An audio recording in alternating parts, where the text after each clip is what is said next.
Hey guys, in this video, we're going to take a look at how you can set the action button to turn on or turn off accessibility increase contrast on the iPhone 15 series. First, let's go back to the home screen by swiping up at the bottom of the screen.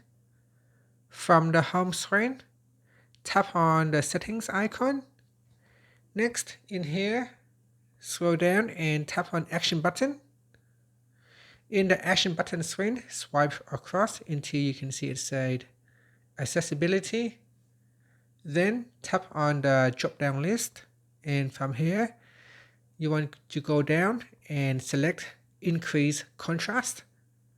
So this will allow you to increase color contrast between app foreground and background colors if you turn on increase contrast. After you have assigned the button, just swipe up to go back to the home screen. Now press and hold on the action button to increase contrast. So here you can see if I switch it on, the background color will change. So press and hold to switch it on, or press and hold to switch it off. So at the moment it is on. Now if I switch on it, it will turn off. And that's it. Thank you for watching this video. Please like and subscribe to my channel for more videos.